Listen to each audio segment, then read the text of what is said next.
ነሐሴ 16 ቀን በተካሄደ ይፋዊ የመዝጊያ መርሃ ግብር ተጠናቋል።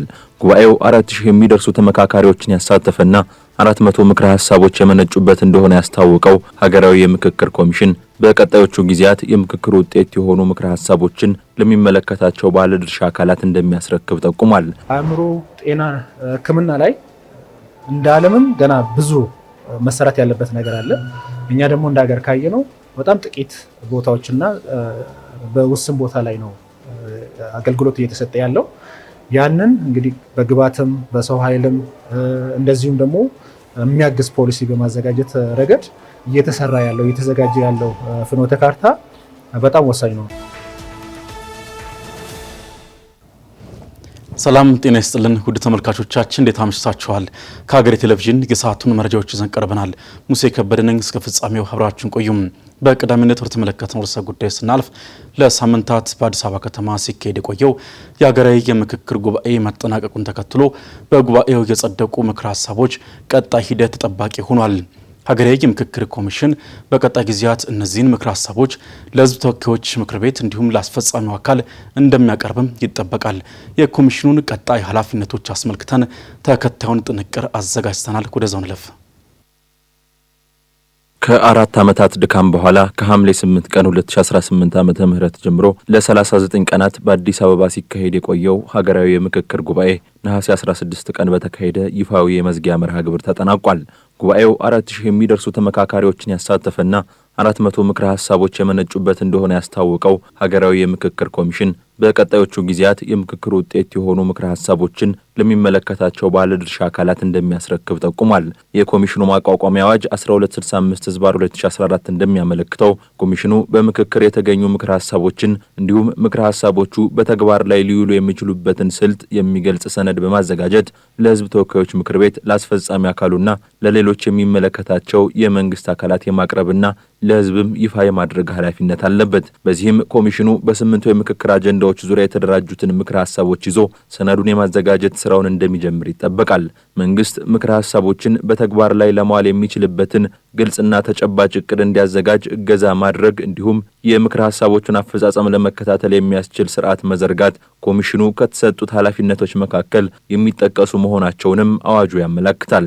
ኮሚሽኑ ከተረከባቸው ምክረ ሐሳቦች መካከል 4 የሚደርሱት አማራጭ ምክረ ሐሳቦችን የያዙ ስለመሆናቸው ጣቢያችን የደረሰው መረጃ የሚያመለክት ሲሆን ኮሚሽኑ በተሰጠው ስልጣን መሰረት አማራጮችን እንዲሁም ከጥቃቅን ቡድን ጀምሮ የተካሄዱትን የምክክር ሂደቶች ከቃለ ጉባኤና ከምስል መረጃዎች በመመርመር ለሚመለከታቸው አካላት የሚቀርበውን ሰነድ እንደሚያዘጋጅ ተገልጿል።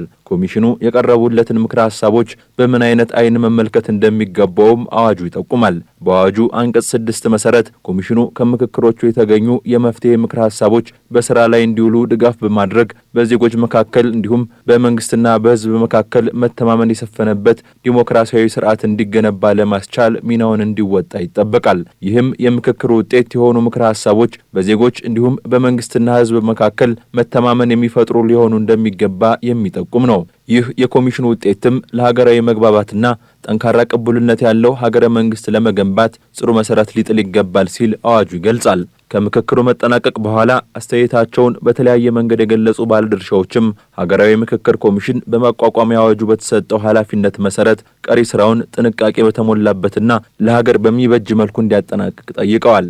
የኮሚሽኑ ኮሚሽነሮችም ምክረ ሐሳቦች ለሀገረ መንግስት ግንባታ ጉልህ አስተዋጽኦ በሚያበረክቱበት መልኩ ተደራጅተው ለሕዝብ ተወካዮች ምክር ቤትና ለአስፈጻሚ አካሉ እንደሚቀርቡ በምክክሩ ለተሳተፉ ተመካካሪዎች ቃል ገብተዋል። ኮሚሽኑ ከየካቲት 14 ቀን 2018 ዓመተ ምህረት ጀምሮ በስራ ላይ እንደሚገኝ የሚታወቅ ሲሆን በቅድሚያ ከተሰጠው የ3 ዓመታት የስራ ጊዜ በተጨማሪ ለ2 ጊዜያት ያህል የስራ ዘመኑ ተራዝሞለታል። ካለፈው የካቲት ወር ጀምሮ በተራዘመለት የስራ ዘመን መሰረትም ኮሚሽኑ እስከ ጥቅምት 14 ቀን 2019 ዓመተ ምህረት ድረስ ስራውን እንዲያጠናቅቅ ይጠበቃል። በርካቶች ተስፋ ሰንቀውበት ለዓመታት የተጠባበቁት ሀገራዊ ምክክር በዓመታት ውስጥ የሚመነዘሩ ውጤቶችን ያስመዘግብ ዘንድም ቀጣዮቹ ወራት ትልቅ ታሪካዊ ሂደትን ያሳልፉ ዘንድ ግድ ይላል። ኮሚሽኑ በተለያዩ ሁኔታዎች ውስጥ ያሰባሰባቸውና በክልሎች ደረጃ ሊታዩ የሚገባቸውን አጀንዳዎች ደግሞ ለሚመለከታቸው አስፈጻሚ አካላት እንደሚያስረክብ በምክትል ዋና ኮሚሽነሯ ሂሩት ገብረስላሴ በኩል አስታውቋል። ምክክር በአንድ ጊዜ ተካሂዶ የሚጠናቀቅ ካለመሆኑ ጋር ተያይዞም ኢትዮጵያ አሁንም የምትመክርባቸው፣ መፍትሄ የምታፈላልግባቸው እንዲሁም ለተግባራዊነታቸው የሚተጋባቸው ጉዳዮች በርካታ ናቸው። ኮሚሽኑ የሥራ ጊዜው ሲያበቃ በኮሚሽኑ የሥራ ዘመን በተካሄዱ የምክክር ሂደቶች ወቅት የተዘጋጁ ሰነዶች፣ የተያዙ ቃለ ጉባኤዎችና መሰል ሰነዶች ተጠብቀው እንዲቆዩ ለሕዝብ ተወካዮች ምክር ቤት ጽሕፈት ቤት እንዲሁም ለኢትዮጵያ ቤተ መዛግብትና ቤተ መጻሕፍት አገልግሎት የማስረከብ ኃላፊነት አለበት። በሀገር አቀፍ ደረጃ የአእምሮ ጤና ሕክምናን ሊያሻሽል ይችላል ተብሎ የታሰበ ፍኖተ ካርታ እየተዘጋጀ ስለመሆኑ ተገልጿል።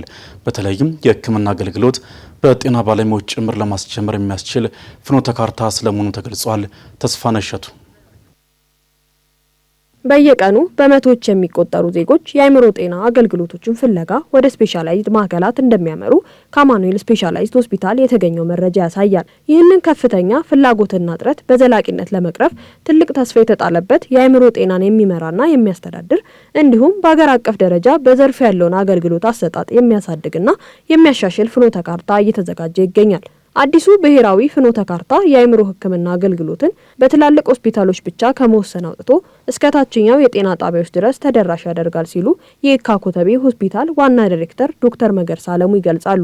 የመድኃኒት አቅርቦትና የባለሙያ እጥረትን በዘላቂነት በመቅረፍ የታካሚዎችን እንግልትና የሆስፒታሎች ጭንቅንቅ በከፍተኛ ሁኔታ ይቀንሳል ተብሎ እንደሚጠበቅ አንስተዋል። አእምሮ ጤና ሕክምና ላይ እንደ ዓለምም ገና ብዙ መሰራት ያለበት ነገር አለ። እኛ ደግሞ እንደ ሀገር ካየነው በጣም ጥቂት ቦታዎችና በውስን ቦታ ላይ ነው አገልግሎት እየተሰጠ ያለው።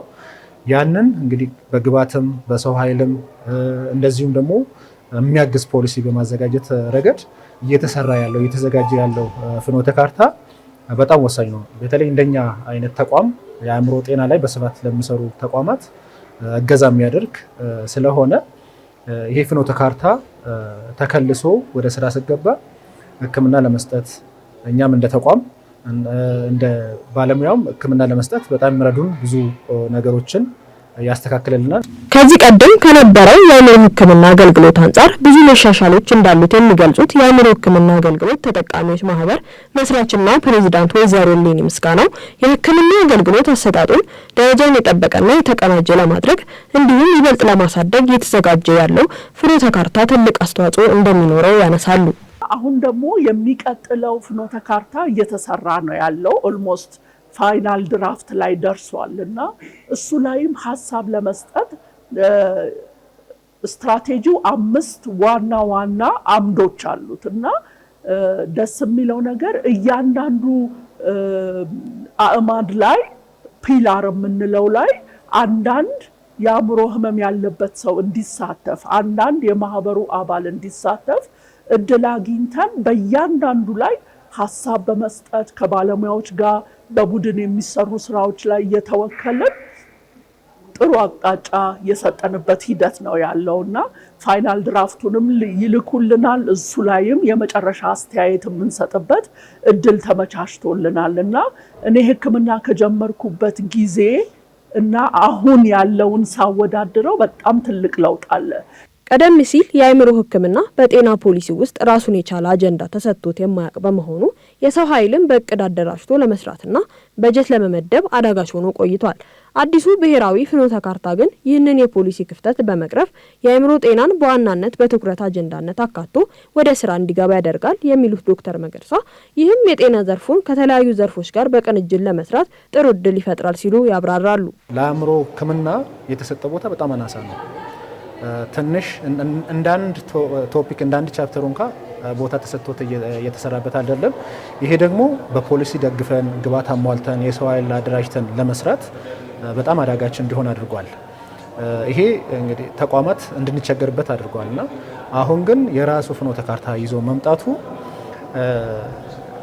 የጤና ተቋማትን ብቻ ሳይሆን የጤና ሴክተርን ብቻ ሳይሆን ሌሎቹም ሴክተሮች አንድ ላይ ሆኖ የአእምሮ ጤና ላይ መስራት እንዲችል የሚያደርግ በመሆኑ በመጠን በቁጥር ማስቀመጥ ባይቻል እንኳን በሰፊው ግን ችግሮቹን ይቀርፋል ብለን ተስፋ እናደርጋለን። በተጨማሪም በማህበረሰብ ዘንድ ስለ አእምሮ ጤና ያለውን የተሳሳተ ግንዛቤ በመለወጥ ታካሚዎች ሳይገለሉ በአቅራቢያቸው እንዲታከሙና እንዲያገግሙ በር ይከፍታል ተብሎ እንደሚጠበቅ የሚገልጹት ዋና ዳይሬክተሩ የፍኖተ ካርታው የመጨረሻ ረቂቅ ተዘጋጅቶ ወደ ማጽደቅ ሂደት መገባቱንም አክለው ተናግረዋል።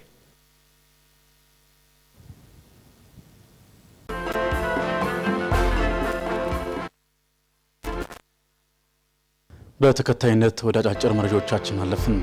የኢትዮጵያ ዜጎች ለማህበራዊ ፍትህ ኢዜማ በቅርቡ የተጠናቀቀው የሀገራዊ ምክክር ጉባኤ ሂደት አዲስ በር የከፈተ መልካም ጅምር ነው ሲል አስታወቀም።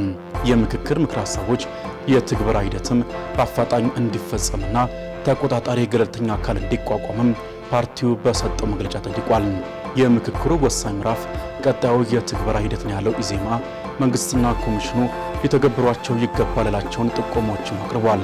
በዚህም ኮሚሽኑ ከተመካካሪዎች ውጭ የሆኑ ሀሳቦችን ሳያቀላቅል የጸደቁትን 400 የመጨረሻ ምክር ሀሳቦች ብቻ ለህዝብ ይፋ እንዲያደርግና ለመንግስት እንዲያቀርብ መንግስትም የውይይቱ ውጤት ትርጉም እንዲኖረው የቀረቡለትን ምክር ሀሳቦች ጊዜ ሳያጠፋ በአፋጣኝ ሙሉ በሙሉ ተግባራዊ እንዲያደርግና የውሳኔዎቹን አተገባበር በቅርበት የሚከታተል ህጋዊና ገለልተኛ አካል እንዲቋቋም ጠይቋል። ኢዜማ ሀገራዊ ችግሮችን ከግጭትና ኋላ ቀርነት አዙሪት ማውጣት የሚቻለው በሰለጠነ ምክክር ብቻ ነው የሚል ጽኑ እምነት እንዳለውም በመግለጫው ጠቁሟል። በኢትዮጵያ የሐምሌ ወር 2018 ዓ.ም አጠቃላይ የዋጋ ግሽበት 15.3% ሆኖ መመዝገቡን የኢትዮጵያ ስታትስቲክስ አገልግሎት አስታወቀ። ተቋሙ እንዳመላክተው የዘንድሮ የሐምሌ ወር አጠቃላይ የዋጋ ግሽበት 15.3% ካለፈው ዓመት ተመሳሳይ ወቅት ከነበረው 13.7% ጋር ሲነጻጸር ጭማሪ አሳይቷል ብሏል። የዋጋ ግሽበቱ መጨመር በዋናነት የምግብ ነክ ሸቀጦች ዋጋ ማሻቀብን ተከትሎ የመጣ መሆኑን መረጃው ያመለክታል። በዚህ መሰረት የምግብና አልኮል ያልሆኑ መጠጦች የዋጋ ግሽበት 15.7% ደርሷል። ለዚህ የዋጋ ጭማሪ በዋናነት ምክንያት የሆኑት የምግብ አይነቶች እንደ ስኳርና የእንስሳት ተዋጽኦ ያሉ ምርቶች ላይ ጭማሪ በመኖሩ መሆኑን አመላክቷል። በሌላ በኩል ምግብ ነክ ያልሆኑ ሸቀጦችና አገልግሎቶች የዋጋ ግሽበትም 14.8% መድረሱን ሪፖርቱ አክሎ ገልጿል። ከኢትዮጵያ ወደ ካናዳ ምዝገባም ሆነ የስራ ስምሪት አልተጀመረም ሲል የስራና ክህሎት ሚኒስቴር አስታወቀ። ሚኒስቴሩ ኢትዮጵያ የሁለትዮሽ ስምምነት ወደ ተፈራረመችባቸው 6 ሀገራት በህጋዊ መንገድ ሰራተኞችን እየላከ ስለመሆኑ መግለጹ ይታወሳል። ሚኒስቴሩ መቀመጫውን ካናዳ ካደረገው ፊቸር ፊት ኢንተርናሽናል ጋር ስምምነት የፈጸመው በዋነኛነት ኢትዮጵያውያን ወጣቶች በዓለም አቀፍ የስራ ገበያ ብቁና ተወዳዳሪ እንዲሆኑ ለማስቻል ነው። ስምምነቱም ከካናዳ ኮሌጆች ጋር በመተባበር ተማሪዎችን በዓለም አቀፍ የስራ ገበያ በሚፈለጉ ክህሎቶች ማሰልጠንና ብቁ የሆኑ ተማሪዎች በካናዳ በሚገኙ የትምህርትና ስልጠና ተቋማት የነጻ የትምህርት ዕድል እንዲያገኙ ማመቻቸት መሆኑ ተገልጿል። ከዚህ ስምምነት ውጪ ሚኒስትሩ ወደ ካናዳ ህጋዊ የስራ ስምሪት ጀምሯል በማለት የተሳሳተ መረጃ ከሚሰጡ ወደ ካናዳ እንልኮታለን በማለትም ከፍተኛ ገንዘብ ከሚጠይቁና ከሚኒስቴሩ ህጋዊ ውክልና ሰጥቶናል ከሚሉ አጭበርባሪዎች ራሳችሁን ጠብቁ ሲል ሚኒስትሩ አስጠንቅቋል። የታንዛኒያው ምክትል ፕሬዝዳንት አማኑኤል ንቺምቢ ከኃላፊነታቸው እንደሚለቁና ከፖለቲካው ዓለም ሙሉ በሙሉ እንደሚገለሉ አስታወቁ። የምክትል ፕሬዝዳንቱ መልቀቂያም ከመስከረም 4 ቀን ጀምሮ ተግባራዊ ይሆናል ተብሏል። ምክትል ፕሬዝዳንቱ ለመልቀቅ የወሰኑት ፕሬዝዳንት ሳሚያ ሱሉሁ ሐሰን ሌላ ምክትል እንደሚፈልጉ በመረዳታቸው እንደሆነ ገልጸዋል። የእርምጃ የተወሰደውም በሁለቱ መሪዎች መካከል አለመግባባት መኖሩን ተከትሎ ነው። የድንገተኛ ስንበት በታንዛኒያ የፖለቲካ ክፍፍልና የፕሬስ ነጻነት መገደብ ዙሪያ ከፍተኛ ጥያቄዎችን እያስነሳ ይገኛል። ፕሬዝዳንት ሳሚያ መጀመሪያ ላይ የነበራቸውን የሊበራል አዝማሚያ በመተው ወደ ቀድሞ መሪ ጆን ማጉፉሊ ጥብቅ ፖሊሶች የተመለሱ መሆናቸውን ተቺዎች ይናገራሉ። ንቺምቢ ከስልጣን መልቀቃቸው በሀገሪቱ የፖለቲካ መረጋጋት ላይ አዲስ ስጋት ደቅኗል ሲል አፍሪካ ኒውስ በዘገባው አጋርቷል። በመጨረሻም በኔፓልና ቻይና ድንበር በሚገኝ ወንዝ ላይ በተከሰተ ድንገተኛ የጎርፍ መጥለቅለቅና የመሬት መንሸራተት አደጋ ቢያንስ 384 ቱሪስቶችና መንገደኞች መጥፋታቸው ተገለጸ። የኔፓል ቱሪዝም ቦርድ እንዳመላከተው በአደጋው የ8 ሰዎች ሕይወት ማለፉ የተረጋገጠ ሲሆን የጠፉት ሰዎችም የኔፓል፣ የህንድ፣ የእንግሊዝ፣ የደቡብ አፍሪካ፣ የአውስትራሊያና የኔዘርላንድ ዜግነት ያላቸው ይገኙበታል ተብሏል። አደጋው በበረዶ መቅለስ ሳቢያ የተከሰተ ሳይሆን እንዳልቀረ የሚገመት ሲሆን የፖሊስ ጣቢያዎችን፣ የጉምሩክ ቢሮዎችንና በርካታ መኖሪያ ቤቶችን ማፍረሱም ተገልጿል። በአሁኑ ወቅትም በሁለቱም ሀገራት ድንበር በሄሊኮፕተር የታገዘ ሰፊ የፍለጋና የነፍስ አድን ስራ እየተከናወነ እንደሚገኝም አናዶሉ ዘግቧል። የኔፓል መንግስት አስቸኳይ የካቢኔ ስብሰባ የጠራ ሲሆን ሆስፒታሎች ለተጎጂዎች አስፈላጊውን ሕክምና እንዲሰጡ ዝግጁ እንዲሆኑ ታዟል ተብሏል።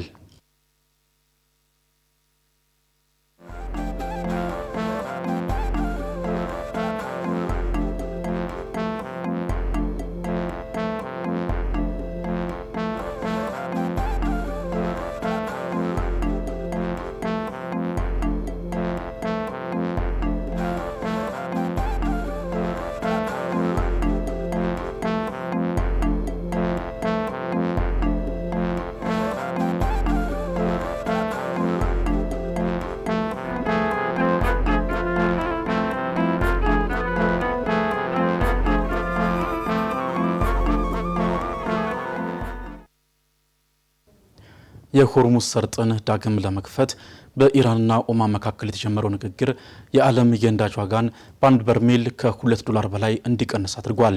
በሌላ በኩል የዓለም አቀፉ የገንዘብ ድርጅት IMF የዓለም ኢኮኖሚ የኃይል አቅርቦት መስተጓጎልን በጥሩ ሁኔታ ቢቋቋምም አሁንም በዋጋ ንረትና በዕዳ ጫና ምክንያት ስጋቶች እንዳሉ አሳስቧል።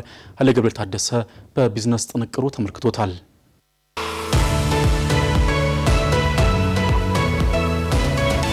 ኢራን ከአሜሪካው ፕሬዚዳንት ዶናልድ ትራምፕ እየደረሰባት ያለውን ከፍተኛ ኢኮኖሚ ጫና ተከትሎ የባህር ወሽመጡን ለማስተዳደር ከኦማን ጋር ድርድሮችን እንደገና መጀመሯን ገልጻለች። የውሃ መስመሩ ላይ ትራፊክን ለመቆጣጠር ሁለቱ ሀገራት ለሳምንታት አልፎ አልፎ ንግግሮችን ሲያደርጉ ቆይተዋል። ማክሰኞ ዕለትም በባህር ወሽመጡ በኩል ስለሚኖረው የጋራ ጊዜ የባህር መተላለፊያ ኮሪደር ተወያይተው ከፈንጂዎች ለማጽዳት ተስማምተዋል። ይሁን እንጂ በሆርሙዝ በኩል ያለው የመርከብ ትራፊክ አሁንም ዝቅተኛ ነው። የሆርሙዝ ሰርጥን እንደገና ለመክፈት በኢራንና በኦማን መካከል የተደረገው ተስፋ ሰጪ ንግግር የመርከብ ጉዞ ማነቆችን ሊያስወግድ ይችላል የሚለው ተስፋ ስላነቃቃው የዓለም የነዳጅ ዋጋ በአንድ በርሜል $2 በላይ ቅናሽን አሳይቷል። ባለሙያዎች በኢራንና በኦማን መካከል በሚደረገው ንግግር መሻሻል ይኖራል የሚለው ተስፋ ሽያጭን ቢያነሳሳም ስለወደፊቱ ያለው እርግጠኛ ለመሆን ዋጋዎችን ለጊዜው በተወሰነ ክልል ውስጥ ሊቆዩ እንደሚችሉ ተናግረዋል። ከዚሁ የኢራን ጦርነት ጋር ተያይዞ የተከሰተው የኃይል አቅርቦት መስተጓጎል የዓለም ኢኮኖሚ ከተፈራው በላይ በጥሩ ሁኔታ ተቋቁሞታል ሲሉ የዓለም አቀፉ የገንዘብ ድርጅት ማኔጂንግ ዳይሬክተር ክሪስታሊና ጆርጂየቫ ተናግረዋል። ነገር ግን በአንዳንድ ሀገራት በተገታው የዋጋ ንረት መቀነስ ሂደት ምክንያት እያሽቆለቆለ ስላለው የፊዚካል ሁኔታ ስጋታቸውን ገልጸዋል። የዓለም አቀፍ እድገት ከፍተኛ ከሆነ የዕዳ ደረጃ፣ የዋጋ ንረትና የንግድ ውጥረቶች የሚመጡ ተግዳሮቶችን እየተቋቋመ መሆኑንም ገልጸዋል። እስካሁንም የሆርሙዝ ሰርጥ መዘጋት ያስከተለውን የኃይል አቅርቦት መስተጓጎል ከተፈራው በላይ በጥሩ ሁኔታ የተቋቋመው በብዙ ሀገራት የነዳጅና የተፈጥሮ ጋዝ ክምችቶችን መቀነስ፣ ከባህረ ሰላጤው ውጭ ያለውን የኃይል አቅርቦት መጨመር፣ የኃይል ፍላጎትን መቀነስ፣ የታዳሽ ኃይል አቅምን መጨመርና በአንዳንድ ቦታዎች ወደ ድንጋይ ከሰል ኃይል ማመንጨት መመለስን በመሳሰሉ የተለያዩ ምክንያቶች ጥምረት መሆኑንም አብራርተዋል። IMF በሐምሌ ወር የ2026 የዓለም እድገት ትንበያውን ወደ ዝቅተኛ 3% ዝቅ ያደረገው ሲሆን ከመካከለኛው ምስራቅ ጦርነት፣ ከንግድ መበታተንና ከሌሎች ተግዳሮቶች ጋር ተያይዞ ተጨማሪ የከፋ ስጋቶች እንዳሉም አስጠንቅቋል። በጥቅምት ወር አጋማሽ በባንኮክ በሚካሄደው የIMFና የዓለም ባንክ ዓመታዊ ስብሰባዎች ላይ የዓለም እድገት ትንበያውንም እንደሚያዘምን ይጠበቃል። ጆርጂየቫ ፖሊሲ አውጪዎች እንዳይዘናጉ አስጠንቅቀው የኃይል መስተጓጎሉ እንዳላበቃና የነዳጅ ዋጋ በድጋሚ መጨመር የዋጋ ንረትን ሊያቀጣጥል ስለሚችል ማዕከላዊ ባንኮች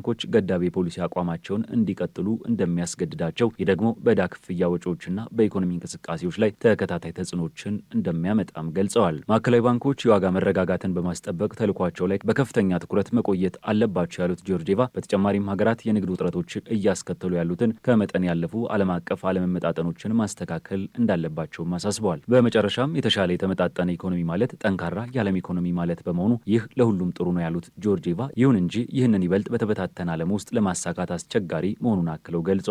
IMF የውጭ ሚዛኖችን ለመገምገም የሚጠቀምበትን ሞዴል እያሻሻለ መሆኑን ጠቅሰው የማክሮ ኢኮኖሚ አዝማሚያዎችን እንዲሁም የንግድና የኢንዱስትሪ ፖሊሲዎችን መስተጋብር ጨምሮ የእነዚህን አለመመጣጠኖች መንስኤዎችን ወደፊት እንደሚሰራባቸው አስታውቀዋል።